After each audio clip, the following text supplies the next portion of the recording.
సమతా సైనిక దళ్ రాష్ట్ర కార్యదర్శి పిల్లి సురేంద్ర గారితో ఈరోజు మాట్లాడే ప్రయత్నం చేద్దాం.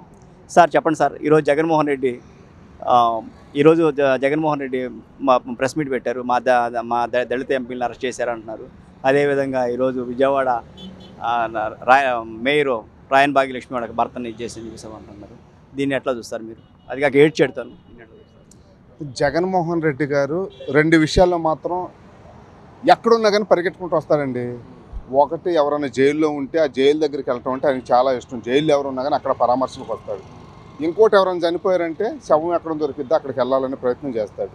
ఈరోజు నందిగాం సురేష్ని మరి మేయర్ భర్తను అరెస్ట్ చేశారు. అక్కడికని పరిగెట్టుకుంటూ వచ్చేసి వెళ్ళిపోయి అసలు ఈరోజు ఆ ఎడావుడి ఆ డ్రామా చూస్తే నిజంగా జగన్మోహన్ రెడ్డి గారు అమ్మో ఏదో మాట్లాడేస్తారు, ఏదో నిజాలు చెప్తున్నారేమో అనుకున్నారు రాష్ట్ర ప్రజలందరూ. అక్కడికి వెళ్ళి ఏం చేశాడు? నందిగామ సురేష్ అనే ఒక ఎంపీ, దళిత ఎంపీ, మీకు ఏం సాక్ష్యాలు ఉన్నాయని అరెస్ట్ చేశారు, ఇది రాజకీయ కక్ష అని అంటున్నారు. జగన్మోహన్ రెడ్డి గారిని సూటిగా నేను ఒకటి అడుగుతున్నానండి. అంటే ఆ రోజు దళితులు ఎవరైతే ఉన్నారో రావులపాలెం ఉంది, అక్కడ 18 మంది యువకుల మీద అంబేద్కర్ గారి ఫోటో ఉన్న ఏదైతే ప్లేట్లు ఉన్నాయో వాటి మీద తిని చెత్త కుప్పలు వేస్తున్నారు. ఇది ఏంటండి అని చెప్పేసి వాళ్ళ ఎమ్మెల్యే జగ్గిరెడ్డి ఎవరైతే ఉన్నాడో ఆ రెస్టారెంట్ దగ్గర ఇది తప్పు అని అడిగినందుకు వాళ్ళ మీద దేశద్రోహం కేసు పెట్టించినటువంటి వ్యక్తి జగన్మోహన్ రెడ్డి గారు. ఆ రోజు గుర్తు రాలేదా? వాళ్ళు దళితులు కదా, అది మర్చిపోయావా? దళిత డ్రైవర్ని చంపేశారు. మీ ఎమ్మెల్సీ ద్వారా చంపించి డోర్ డెలివరీ చేయించి జైల్లో ఉన్నవాడిని ఊరేగింపుతో తీసుకొచ్చి పక్కన కూర్చోబెట్టుకొని మీటింగుల్లో భుజం మీద చెయ్యేసి నేనున్నాను నీకేంటని భరోసా ఇచ్చినప్పుడు అప్పుడు దళితులు గుర్తు రాలేదా? ఇవన్నీ మర్చిపోయావా? ఈరోజు దళితులకు అసలు నువ్వు ఏ రోజు నందిగామ సురేష్ని ఒక దళితుడిగా లేదంటే ఒక ఎంపీగా చేశావు? నందిగామ సురేష్ని ఒక నీ స్వార్థ రాజకీయాల కోసం ఎంపీ పదవి ఇచ్చి ఎంపీ అయిన తర్వాత తన నియోజకవర్గంలో తిరక్కోకుండా బాపట్ల నియోజకవర్గంలో నందిగామ సురేష్ని ఎంపీ అయిన తర్వాత 6 నెలల తర్వాత తిరగనివ్వలేదు. కేవలం జగన్మోహన్ రెడ్డికి అవసరమైన పనులు ఏవైతే ఉన్నాయో వాటిని చేయించుకోవటం మాత్రమే ఉపయోగించుకున్నాడు. ఇసుక దందా, మట్టి దందా, సెటిల్మెంట్లు, భూ కబ్జాలు, ఇవన్నిటిలో నందిగామ సురేష్ని ఉపయోగించుకొని దాని ద్వారా వేల కోట్లు సంపాదించింది జగన్మోహన్ రెడ్డి. ఆయన ఎప్పుడూ ఎంపీగా చూడలేదు. కేవలం జగన్మోహన్ రెడ్డి అనుసరుడుగా జగన్మోహన్ రెడ్డి ఏది చెప్తే చేసే వ్యక్తిగా మాత్రమే తయారు చేసుకొని ఆయన స్వార్థానికి ఉపయోగించుకున్నాం. ఇంకొక ప్రశ్న, జగన్మోహన్ రెడ్డి గారు జాగ్రత్తగా వినండి. మా దళిత ఎంపీలని, ఎమ్మెల్యేలని, మినిస్టర్లని, చైర్మన్ని నీ గేటు దాకా కూడా రానిలేదు కదా, అప్పుడు దళితులు గుర్తు రాలేదా? గతంలో కూడా అంటే పదవులు అందరూ పక్కన కూర్చోబెట్టు, మీరు మంత్రులను కూడా కింద కూర్చోబెట్టిన సందర్భం ఉంది. మీకు ఐడియా ఉంది, గుర్తుకొచ్చింది అనుకుంటాను. అసలు 29 మంది ఎమ్మెల్యేలు, తర్వాత 7 ఎస్టీ ఎమ్మెల్యేలు, ఎంతమంది 2-3 తప్పనిచ్చి ఆయన దగ్గరికి అపాయింట్మెంటే లేదు కదా, అప్పుడు దళితులు గుర్తు రాలేదా? ఇప్పుడే గుర్తుకొచ్చారా? అంటే నీకు పదవి ఎప్పుడు పోయిద్దో, నీకు ఎప్పుడు అవసరం అవుతారో అప్పుడు మాత్రం దళితులు గుర్తుకొస్తారు. నువ్వు అధికారంలో ఉన్నప్పుడు మాత్రం నీకు దళితులు గుర్తుకురారు. నీ అధికారం ఉంటే కన్ను మిన్ను కాకోకుండా, దళితులంటే లెక్క లేకోకుండా దళితులను సర్వనాశనం చేసి దళితులను తన స్వార్థానికి ఉపయోగించుకున్న ఏకైక రాజకీయ నాయకుడు జగన్మోహన్ రెడ్డి కదా. ఈ రాష్ట్రంలో ఉన్న దళితులందరికీ తెలుసు కదా. ఈరోజు ఏదో దళిత ఎంపీనంట, ఆయన తప్పు చేస్తే దళిత ఎంపీ అయినా దళిత ఎమ్మెల్యే అయినా అరెస్ట్ చేయకూడదా? ఎంక్వైరీ చేయకూడదా? ఎక్కడ రూల్ ఉందా? లేదు కదా. ఇది కొత్తగా ఇంకొకటి సృష్టిస్తున్నారు ఈ మధ్య. ఎవడన్నా అరెస్ట్ అయితే, ఎవడన్నా తప్పు చేస్తే ఆ తప్పుల నుంచి తప్పించుకోవడానికి ప్రతి ఒక్కడు నేను దళితుడిని, నేను బీసీని, నేను మైనార్టీని ఒక కార్డు తీసి ఉపయోగించడం. వీళ్ళు ఎప్పుడన్నా ఈ సమాజానికి ఏమైనా చేశారా? ఆ జోగి రమేష్ కొడుకు అరెస్ట్ అయినప్పుడు అమ్మో ఒక బీసీని అరెస్ట్ చేశారు, ఇదే కదా. ఇలా ఉపయోగిస్తున్నారు. ఇంకా విచిత్రం ఏమిటంటే జగన్మోహన్ రెడ్డి గారు ఈరోజు వచ్చి విజయవాడ మేయర్ ఎవరైతే ఉన్నారో ఆయన భర్తను అరెస్ట్ చేశారు. ఓరి నాయన, ఇక్కడ విజయవాడలో వరదలు వచ్చేసి అల్లాడిపోతున్నారు, వాళ్ళకి ఏమైనా సహాయం చేయండి, నువ్వు ఎలాగో దీవెనలు ఇస్తూ ఉంటావు కదా అందరికీ చేతులు పెట్టి. ఆమెను కూడా పిలిచి మేయర్ని కూడా, అమ్మ మనకు 40% ఓట్లు ఉన్నాయి, 40% మంది ఇంకా మన పక్కన ఉన్నారు, నువ్వు విజయవాడకు మేయర్వి, విజయవాడ చాలా గుండెకాయ లాంటిది, నువ్వు వెళ్ళి సేవా కార్యక్రమాలు చెయ్యి, మన కౌన్సిలర్ అందరిని తీసుకెళ్ళి జనాల్లోకి వెళ్ళి ఎక్కడేం జరగట్లేదో ప్రభుత్వంతో మాట్లాడి లేదంటే బయటికి తీసుకొచ్చి చెప్పండి అని చెప్పి చెప్పొచ్చుగా. అంటే ఈ రాష్ట్ర ప్రజల మీద కానీ విజయవాడ ప్రజల మీద కానీ వీళ్ళు ఏమైపోయినా ఏమీ లేదు, ఈయన స్వార్థ రాజకీయాలు తప్ప ఏమీ లేదు.